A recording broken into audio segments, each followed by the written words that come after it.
Bonjour, aujourd'hui notre promenade a pour but les Gués de Lierre, entre Yèble, en passant par Soignoles, et terminons à Solaire. Bonne promenade sur les bords de la rivière. Nous voici dans les méandres de Lierre, entre la brie boisée de Tournant et la brie française de Brie-Contrebert.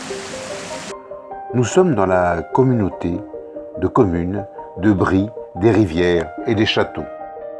Il existait autrefois sur le plateau briard une ligne de chemin de fer qui reliait Verneuil-l'Étang à Paris. Le terminus était à la gare de Bastille. Ce train fut créé en 1875. Le chemin de fer était dit train des roses, car il portait des productions florales du secteur vers les Halles de Paris. En 1892, la ligne fut prolongée jusqu'à Verneuil-l'Étang. À la station d'épuration de Yèble, nous descendons vers le bas du coteau. En bas du vallon, il est intéressant de voir couler Lierre à une altitude de 65 mètres. Dans ce secteur, la rivière s'approche d'une couche calcaire dite nappe aquifère de Champigny. Cette couche calcaire a tendance à absorber une partie de l'eau de Lierre, qui est relativement peu abondante en surface car elle devient un peu souterraine. La station d'épuration renvoie une eau propre vers Lierre. Des résurgences dans les bois se mêlent à cette eau pour approvisionner la rivière. Nous continuons sur ce qu'il reste du chemin des Roses pour franchir le TGV nord-sud dans un paysage de levée de terre gigantesque lié aux travaux du XXe siècle. Nous découvrons de vastes monticules. Il s'agit d'un centre d'enfouissement de millions de tonnes de déchets ménagers qui ne peuvent plus être revalorisés. Ce secteur est une vaste déchetterie où les déchets industriels ou ménagers sont rendus inertes, entassés, recouverts et bien sûr surveillés. Nous passons sur la hauteur et nous voyons tout proche une chapelle. Elle date du XIIIe siècle. Elle ne semble maintenant plus utilisée pour les offices, mais habitée et intégrée à une ferme. Au XIIIe siècle, des moines hospitaliers accueillaient les pèlerins venant se recueillir sur des reliques de Saint-Sébastien. Les hospitaliers leur servaient également de guides sur les Gués de Lierre en hiver. Redescendons vers Lierre. Le chemin était complètement relooké pour franchir le TGV et les lignes à haute tension. Ce fut longtemps, lors des travaux qui étaient importants, un point difficile à franchir pour les randonneurs. Maintenant, le TGV file à 200 à l'heure, dans un bruit d'enfer, sans se soucier qu'il passe sans guet sur notre petite rivière.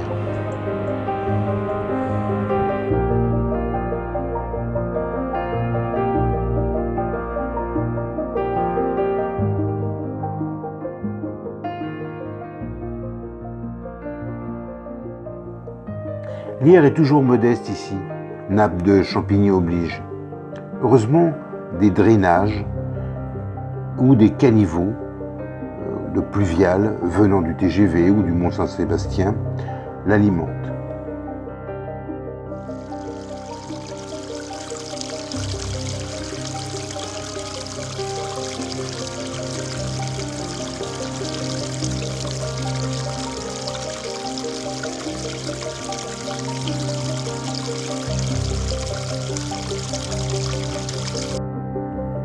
Le chemin des Roses est un bonheur pour les randonneurs et les cyclistes.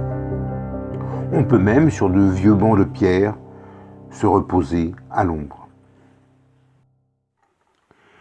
Le tronçon compris entre Brie-Contrebert et Verneuil-l'Étang fut fermé au service voyageurs en 1930. Seules les marchandises circulaient encore, jusqu'à la fermeture de ce tronçon en 1969.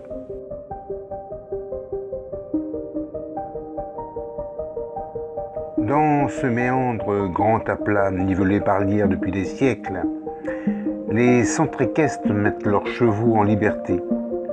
tout en leur apportant les soins nécessaires. Nous voyons en hauteur les villages de Barneau, Soignols, Solers, tous à l'abri des crues. La culture est en bas. Profitons de notre balade pour regarder les haies sauvages. On trouve par exemple le sureau noir, qui peut pousser même dans les villages. Il fleurit de mai à juin et propose des fleurs blanches, parfumées, associées dans une corymbe. Les fleurs blanches peuvent, après infusion, donner une tisane, s'utilisant contre la grippe ou les refroidissements. Le sureau est en principe un arbuste, mais s'il est taillé, il peut se présenter sous la forme d'un bel arbre qui peut monter jusqu'à 10 mètres de haut. On le rencontre souvent le long des chemins car il aime la lumière et des sols riches en azote. Les fruits sont des baies noires, très appréciées par les oiseaux. Le chemin nous ramène sur le plateau pour accéder au lieu dit Barneau, à 90 mètres d'altitude. Il domine l'Yerre de 30 mètres.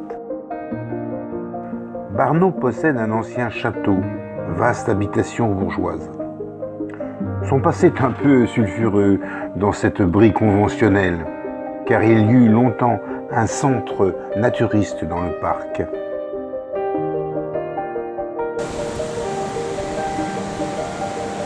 Dans le bas du hameau, nous attend un gué sur notre cheminement.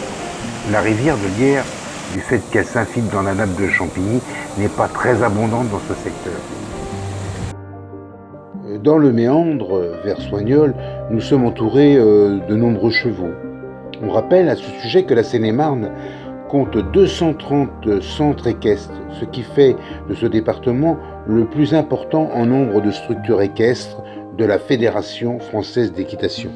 À Soignols, le franchissement de l'Yerre est aisé grâce à 2 gués, une passerelle et un pont de pierre. La visite des gués de Soignols nous amène au passage de la route venant du hameau de Barneau. L'été, il y a parfois des baigneurs. En été, l'eau devient rare et des accumulations d'algues et de débris se constatent au pied d'une passerelle en allant vers le centre-ville.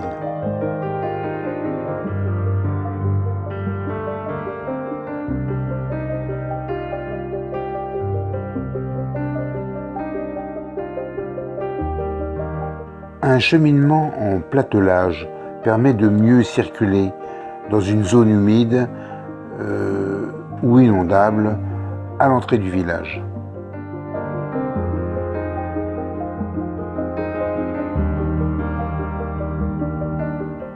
On arrive dans le centre-ville. La place est ombragée par de magnifiques tilleuls couverts de leurs inflorescences, prêtes à être cueillies pour faire des infusions appréciées.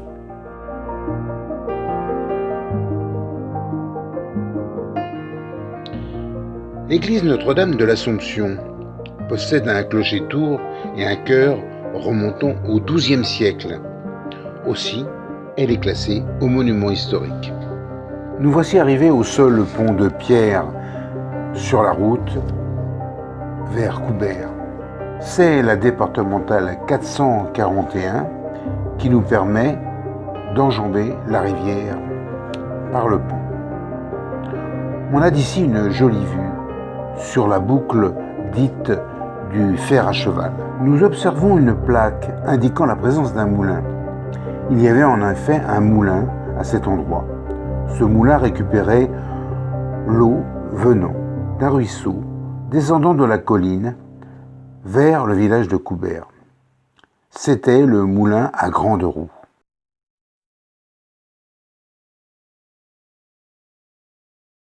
Si l'on descend près du pont, on observe des travaux de réaménagement du lit de la rivière, visant à restreindre l'envasement, afin de favoriser l'habitat piscicole, c'est-à-dire des poissons. Des engins réduisent la largeur de la rivière, qui est de 20 mètres, donc trop large, en vue de redonner du courant et de favoriser ainsi l'auto-nettoyage. En restreignant l'envasement, on vise ainsi à améliorer l'écosystème local. Les poissons reviendront, les pêcheurs et les hérons ne s'en porteront que mieux.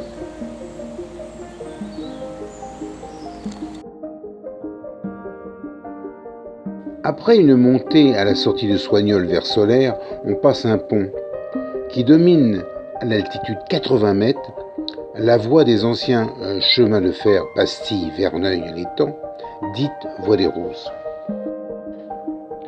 Nous filons sur les hauteurs vers le petit village de Solers. Nous passons devant un cimetière qui nous intrigue. C'est en fait un cimetière allemand où reposent 2200 soldats morts lors des combats de la Seconde Guerre mondiale. Ce cimetière est entretenu par les autorités allemandes. Chaque stèle abrite les corps de 6 hommes, dont certains restent non identifiés.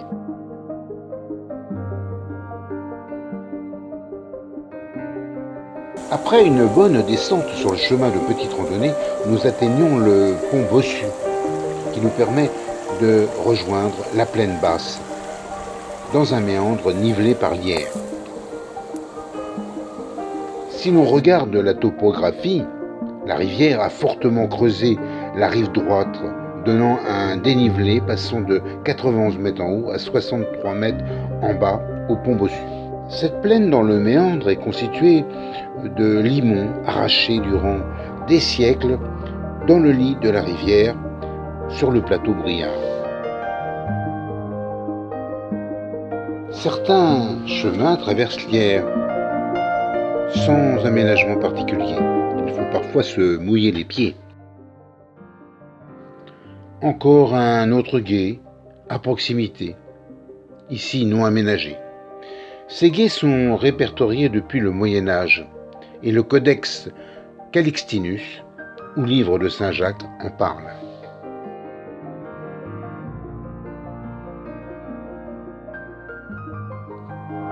C'est ici que nous terminons notre petite balade sur les gués de l'Yerres. Je vous dis à bientôt pour un nouveau parcours sur cette rivière changeante mais toujours agréable.